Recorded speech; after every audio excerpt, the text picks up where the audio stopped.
तू जो बोलेगी मैं करूंगा, बस मुझे छोड़ के मत जा। ये तुम ये क्या क्या सुन। लड़कियां बांझ बन जाती है। Hei kau mageran Bekwit dan Dimari. Di sebuah desa kecil yang memegang tradisi lebih erat daripada akal sehat, hidup seorang pria sederhana dengan mimpi yang nyaris tak terdengar.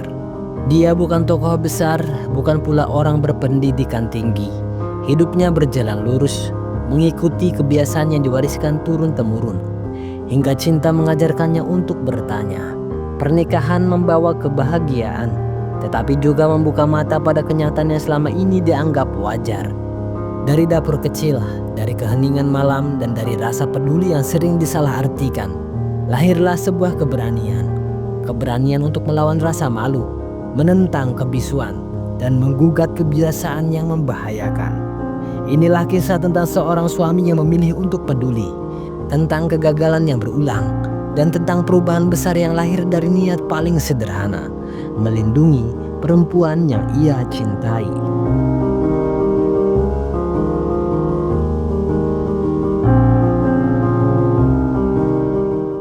Film dibuka dengan kisah Laksmi, seorang pria sederhana yang baru menikah dengan Gayatri.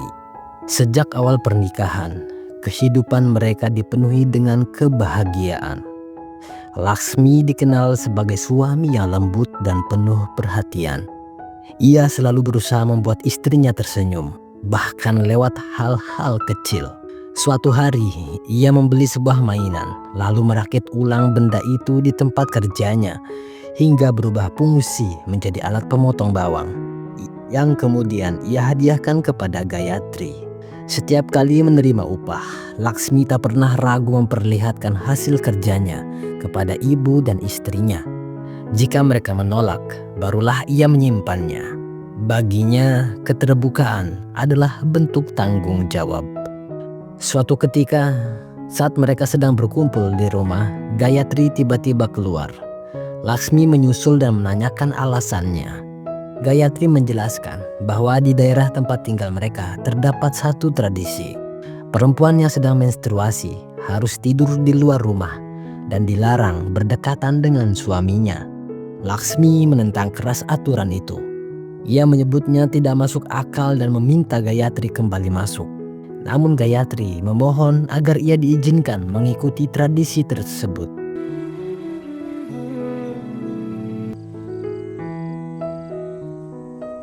Keesokan harinya, saat menjemur pakaian, Gayatri terkejut melihat seekor cicak hingga tanpa sengaja menjatuhkan kain yang ia pegang. Laksmi yang menyadari kejadian itu baru mengetahui bahwa kain tersebut digunakan sebagai pembalut. Tanpa banyak bicara, ia pergi ke apotek untuk membelikan pembalut untuk istrinya. वो होता है ना जो लड़कियां पहनती गांजा दे रहे हो। Namun, ia terkejut melihat harganya yang sangat mahal. Karena uangnya tidak cukup, ia terpaksa meminjam pada temannya yang bernama Pablo. अरे कुछ नहीं वो। Sesampainya di rumah, Laksmi menyerahkan pembalut itu kepada Gayatri. Awalnya Gayatri tampak senang, tetapi ekspresinya berubah saat mengetahui harganya. Ia meminta Laksmi mengembalikannya saja. Perdebatan pun terjadi. Laksmi bersikeras bahwa niatnya semata-mata demi kesehatan Gayatri. तो तुम ये गंदा कपड़ा इस्तेमाल करोगी। Sayangnya, pembalut tersebut tidak bisa dikembalikan.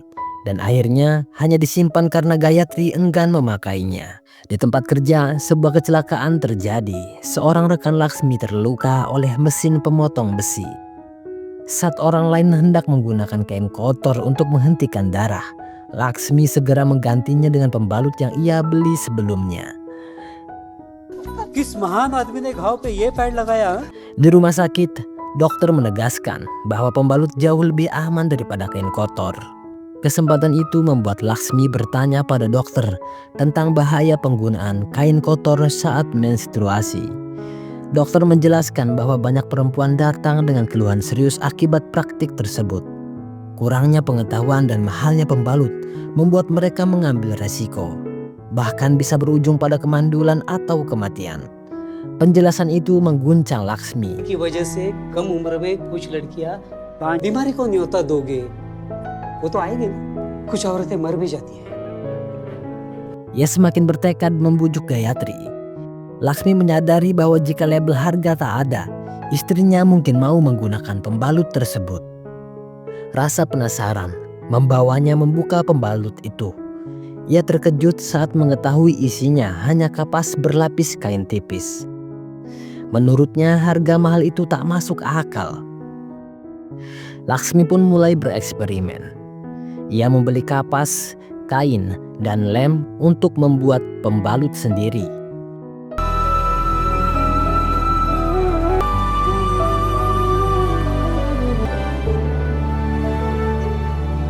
Saat ia selesai membuatnya, Gayatri kebetulan sudah selesai menstruasi, namun berjanji akan mencoba di bulan berikutnya. Di suatu pagi di kuil, warga berkumpul di depan patung Dewa Hanuman yang dipercaya bisa memberi berkah dengan memecahkan kelapa jika dimasukkan uang 51 rupiah. Laksmi hanya tersenyum, memahami bahwa itu hanyalah trik untuk meraup keuntungan. Ketika Gayatri hendak ikut ritual tersebut, Laksmi melarang. Ia mempertanyakan mengapa Gayatri rela membayar 51 rupiah untuk sesuatu yang tak pasti, namun menolak mengeluarkan 50 rupiah demi kesehatan. Saat menstruasi Gayatri tiba, Laksmi dengan penuh semangat memberinya pembalut buatannya sendiri. Namun keesokan paginya, Gayatri marah. Pembalut itu bocor dan mengotori sarinya. Laksmi mencoba memperbaiki desainnya dengan menambah kapas dan plastik. Tetapi Gayatri menolak. Ia merasa malu harus mencuci sari semalaman dan menganggap Laksmi terlalu mencampuri urusan perempuan. Gayatri mengatakan bahwa bagi perempuan di desanya, rasa malu jauh lebih menakutkan daripada penyakit. Bahkan ibunya meminta Laksmi menjauh dari Gayatri. Ketika adik-adiknya melihat pembalut yang dibawa Laksmi, mereka pun pergi dengan wajah canggung. Upaya Laksmi berlanjut hingga ke rumah kakak perempuannya. Tanpa sengaja, seorang bocah mengambil pembalut yang ia bawa, sehingga terlihat oleh semua keluarganya. नहीं, ये मैं तुम्हारे लिए लाया था। और क्या है? Reaksi mereka penuh keterkejutan dan rasa malu. Niat Laksmi untuk melindungi para perempuan justru dianggap sebagai kegilaan. भगवान के लिए मेरे घर बताओ, पागल हो गए? शर्म आती है मुझे।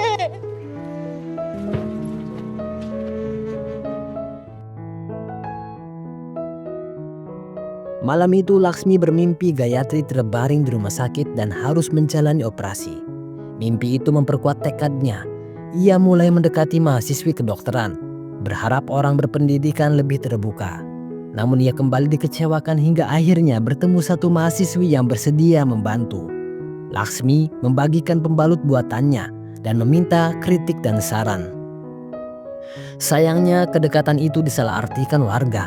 Gosip menyebar bahwa Laksmi berselingkuh. Gayatri pun terpengaruh kabar tersebut dan ingin meninggalkan rumah karena malu. वो मेडिकल की लड़की के साथ कुछ चल रहा है, ये किसने कहा? चली जाऊंगी।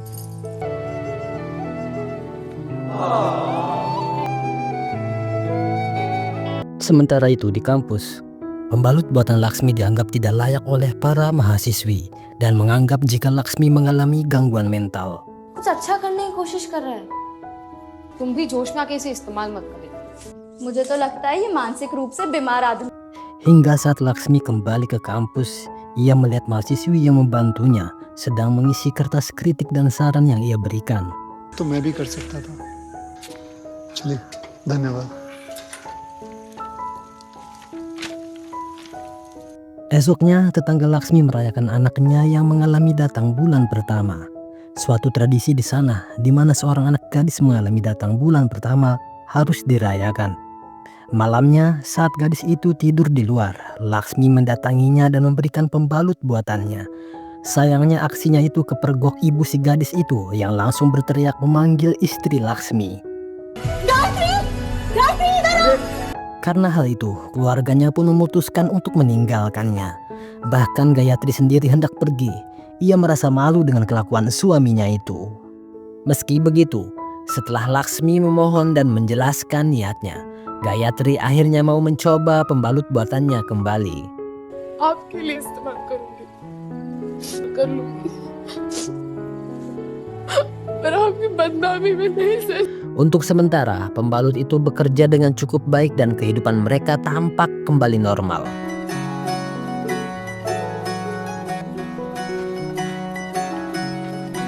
Namun ketika Gayatri kembali menstruasi, kenyataan pahit muncul. Pembalut buatan Laksmi masih belum sepenuhnya berhasil. रात को फिर साड़ी धोई।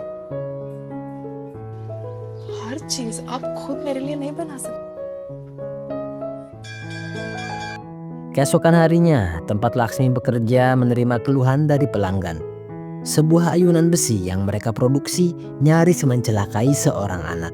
Laksmi segera turun tangan, memperbaiki ayunan tersebut lalu mencobanya sendiri. Sang bos menegaskan bahwa setiap barang harus diuji sebelum diserahkan kepada pelanggan. Kalimat sederhana itu justru menancap kuat di benak Laksmi. Ucapan tersebut menyadarkannya akan satu hal. Selama ini ia menciptakan pembalut tanpa benar-benar menguji langsung pada dirinya sendiri.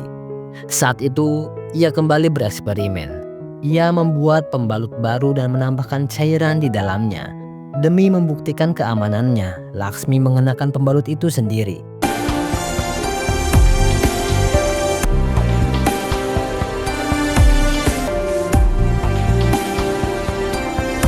Namun saat ia mengayuh sepeda, cairan tersebut bocor dan membasahi celananya. Panik dan malu, Laksmi berlari lalu menceburkan diri ke sungai. Aksi itu mengundang perhatian warga, termasuk Gayatri istrinya. Kejadian tersebut memicu kemarahan warga desa. Mereka mengadili Laksmi, menuduhnya melakukan hal-hal aneh, mencemari sungai dengan darah, bahkan mengira ia mengidap penyakit berbahaya. Di tengah kekacauan itu, keluarga Gayatri datang untuk menjemputnya. Pablo mencoba menjelaskan bahwa Laksmi tidak sakit, namun semuanya terlambat. Sebelum pergi, Laksmi bertanya apakah Gayatri benar-benar akan meninggalkannya. Dengan suara dingin, Gayatri menjawab bahwa tidak ada penyakit yang lebih berbahaya daripada rasa malu. Setelah itu, ia pergi tanpa menoleh lagi. Tak lama kemudian, Laksmi pun meninggalkan desanya. मैं गांव छोड़ के जा रहा हूँ। अरे लक्ष्मी कहाँ जा? गायत्री की शर्म को सम्मान में बदलने के लिए पाताल में जाना पड़ेगा। जाऊंगा मैं।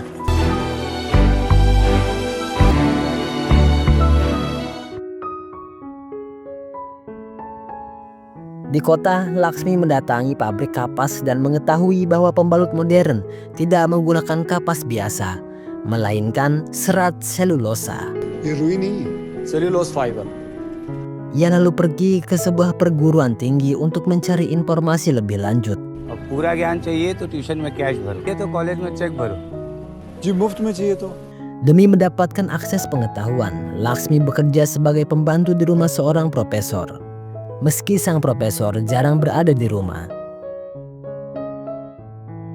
Anak profesor itu memberitahunya bahwa semua informasi bisa ditemukan di internet. Dari sanalah Laksmi memahami cara kerja serat selulosa yang tetap kering meski menyerap cairan. Namun untuk mendapatkan bahan tersebut, ia harus menghubungi perusahaan di Amerika dengan mengatasnamakan sebuah perusahaan. Dengan bantuan bahasa Inggris anak profesor itu, Laksmi berhasil memperoleh sampelnya. Beberapa hari kemudian, paket dari Amerika tiba. Isinya hanya lembaran-lembaran tipis. Mengira itu tak berguna, Laksmi hampir membuangnya. Namun anjing profesor mencakar-cakar lembaran itu hingga terurai menjadi serat.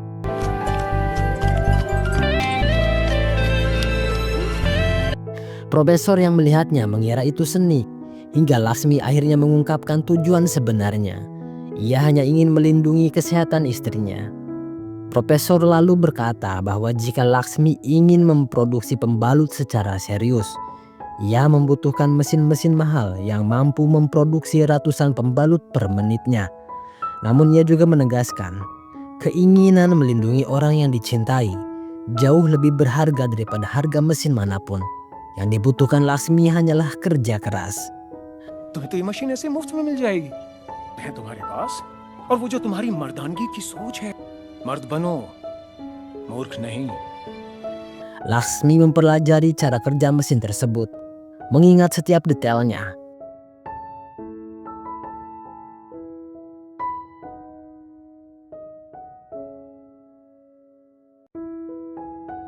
Setelah merasa cukup, ia meninggalkan rumah profesor dan memutuskan merancang mesin sendiri. Ia menyewa tempat kecil dan membeli peralatan seadanya. Mesin buatannya sendiri dari 4 bagian: penghancur, pemadat, pembungkus, dan sterilisasi. Dari sanalah lahir pembalut dengan kualitas setara produk apotik. Bahkan menurut Laksmi, buatannya lebih baik. Namun satu pertanyaan masih mengganggunya. Apakah pembalut ini cukup baik untuk Gayatri? पर गायत्री के लिए ठीक है कि नहीं? Waktu berpindah ke sebuah pertunjukan tabla. Di sana ada seorang perempuan bernama Pari, wanita modern dan berpendidikan dari kota. Saat pertunjukan usai, Pari tiba-tiba menstruasi. Teman-temannya berusaha mencari apotik, namun semua sudah tutup. Hingga akhirnya mereka bertemu Laksmi. Dengan ragu, Laksmi menawarkan pembalut buatannya. Mereka menerimanya dengan penuh kebingungan.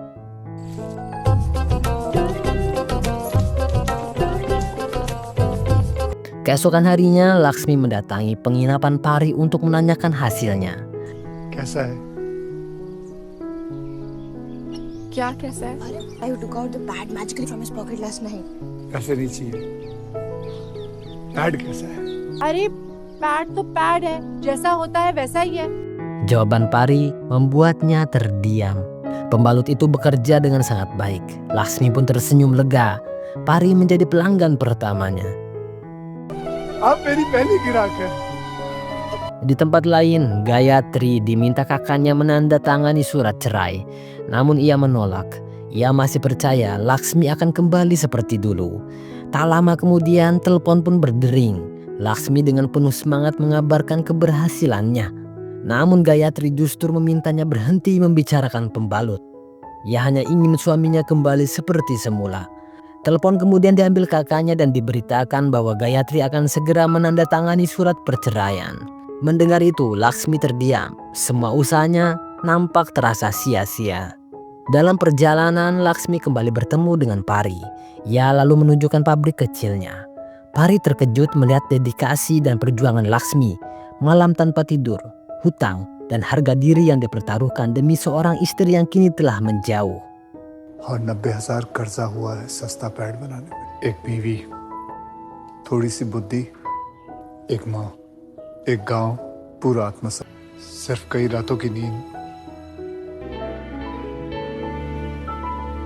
Sebelum Pari pergi, Laksmi memberikan beberapa pembalut tambahan. Dan Pari memberikan saran jika pembalutnya akan lebih baik jika satu sisinya diberikan perekat. एक फीडबैक दे सकते? पैड एक साइड से चिपकेगा ना तो बेहतर बैठेगा। Saat di rumah, Pari diminta mencicipi masakan oleh ayahnya. Pari pun berkata mengapa ia selalu dijadikan kelinci percobaan. Sebelumnya mencoba pembalut, kini masakan oleh ayahnya. ये दूसरा मैड जीनियस कौन पैदा हो गया? Saat Laksmi sedang ditagih rentenir atas hutangnya, Pari menelpon jika ayah Pari menyarankan agar Laksmi mengikuti kompetisi inovasi nasional di Delhi. Hadiahnya besar dan bisa mengubah hidupnya. Laksmi pun setuju dan berangkat ke Delhi. 500 रुपए दीजिए। कितना हुआ भाई साहब? ये शौचालय कहाँ है? इसका छोड़ो, चलो Di sana, ia mendemonstrasikan mesin ciptaannya. Pembalut murah seharga 2 rupiah, aman dan bisa digunakan semua perempuan. Giving pad 2 rupees।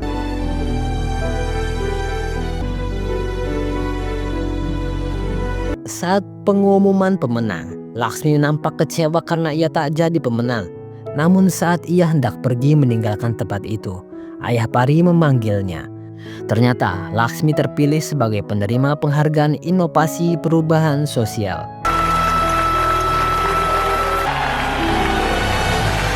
के पास सुपरमैन है, बैटमैन है, स्पाइडरमैन है, इंडिया के पास बैटमैन है। बहुत बहुत बधाई। Namanya diberitakan di surat kabar. Desa pun gempar. Gayatri dan ibunya tak kuasa menahan haru.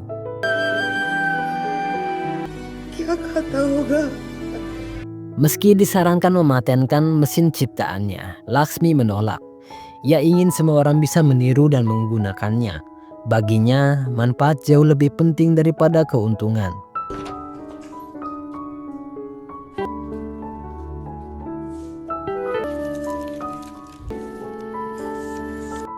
Sekembalinya ke pabrik kecilnya, warga menyambut Laksmi dengan antusias. Ia mendemonstrasikan mesinnya dan membagikan pembalut. Mengetahui jika mesin itu untuk membuat pembalut, warga terkejut dan marah. Kesal dengan perlakuan warga kepadanya, Laksmi menelpon Pari agar membuatkan hak cipta untuk mesin ciptaannya. Dengan bantuan Pari, pembalut itu mulai dipasarkan.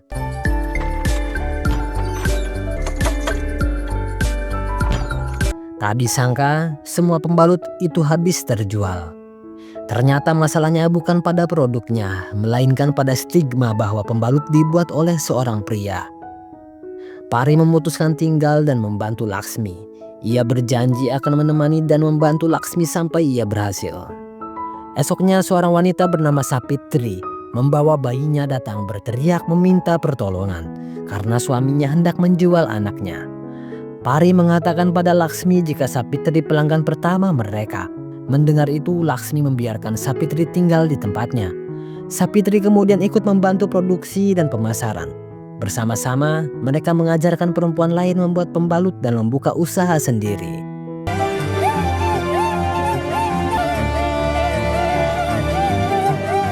Suatu hari, Sapitri memberikan saran agar pembalut itu diberi merek, agar warga tak lagi malu dengan sebutan pembalut. Atas saran Sapitri, pembalut itu diberi merek Pari. Dari situlah usaha berkembang pesat, lapangan kerja terbuka luas, penggunaan kain kotor berkurang drastis.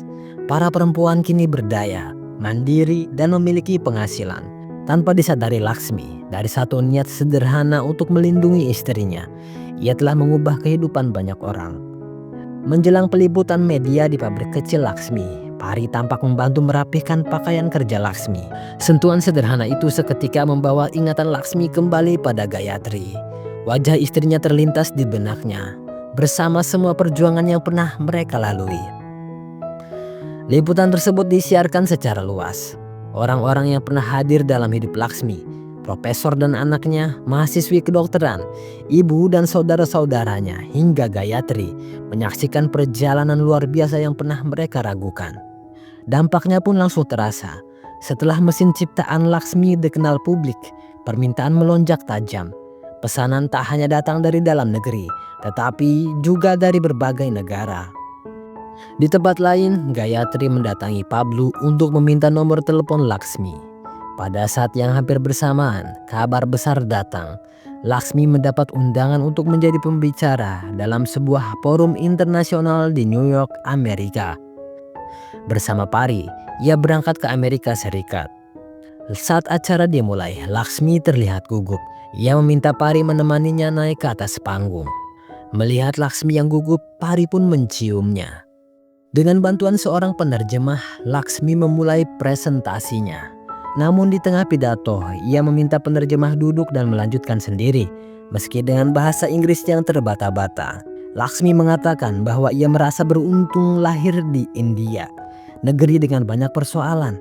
Baginya, masalah bukanlah kutukan, melainkan peluang.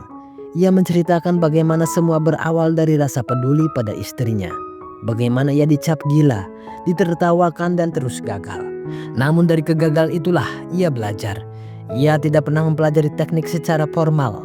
Justru tekniklah yang perlahan belajar darinya. Ia menutup pidatonya dengan kalimat yang membuat ruangan hening. Negara yang kuat bukan dibangun oleh pria yang kuat semata, melainkan oleh perempuan dan para ibu yang sehat dan berdaya. Ucapan itu disambut keheningan penuh takjim, lalu tepuk tangan panjang.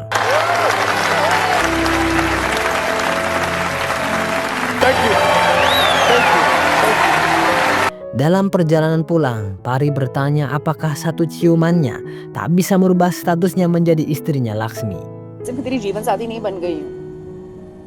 Setibanya di bandara, ayah Pari mengabarkan bahwa Laksmi dianugerahi Padma Shri, salah satu penghargaan sipil tertinggi di negaranya. ये सिर्फ जोश था, साथ भागने का invitation. Tak lama kemudian, Laksmi dan Pari harus berpisah. Laksmi memutuskan kembali ke kampung halamannya. Sebelum berpisah, ia bersandar sejenak di bahu Pari dan mengatakan bahwa Pari akan selalu memiliki tempat di hatinya. Your name, Lakshmi heart name. Lakshmi make pad machine. But Pari make Lakshmi. Dalam perjalanan, ayah Pari bertanya mengapa ia tak pernah mengungkapkan perasaannya. Pari hanya tersenyum dan memilih diam. Sesampainya di desa, Laksmi disambut meriah oleh warga yang dahulu mengusirnya. Kini orang-orang itu menyambutnya sebagai pahlawan. Film pun menutup kisahnya dengan ironi yang pahit. Laksmi kembali kepada istrinya, perempuan yang dulu tak pernah benar-benar percaya pada perjuangannya, namun justru menjadi alasan utama dari perubahan besar yang ia ciptakan. Kalau dipikir pakai logika, balik ke orang yang gak mau nemenin pas lagi jatuh itu jelas keputusan yang salah. Apalagi kalau dia pergi tanpa nengok sedikit pun waktu kita lagi di titik terendah. Kalau aku di posisi Laksmi, pilihanku jelas, aku akan memilih Pari. Dia hadir di proses bukan cuma pas hasilnya kelihatan. Secara logika manusiawi, memilih Pari jauh lebih rasional. Pari hadir saat Laksmi jatuh, percaya ketika dunia menertawakan, dan berdiri di sampingnya tanpa syarat. Ia menemani proses bukan hasil. Dalam hidup nyata, sosok seperti itu biasanya adalah tempat pulang yang sesungguhnya. Namun film ini tidak sedang menawarkan pilihan yang ideal, melainkan pilihan yang setia pada luka awal cerita. Laksmi tidak berjuang untuk dihargai, apalagi untuk dicintai kembali. Ia berjuang karena rasa tanggung jawab, dan karena Gayatri adalah awal dari segalanya. Kembali kepada Gayatri bukanlah keputusan yang logis, tapi keputusan emosional dan moral menurut sudut pandang Laksmi. Justru disitulah letak pesan pahitnya. Kadang seseorang memilih kembali bukan karena itu pilihan terbaik, tapi karena ia tak pernah berhenti mencintai alasan ia memulai. Film ini sengaja menutup cerita dengan ketidakpuasan penonton, agar kita bertanya pada diri sendiri apakah kita akan memilih cinta yang setia sejak awal, atau cinta yang tumbuh di tengah perjuangan. Dan tak ada jawaban yang benar, hanya pilihan yang berbeda, dengan konsekuensinya masing-masing. Terima kasih sudah menonton alur film ini sampai selesai, dan mari sampai jumpa kembali.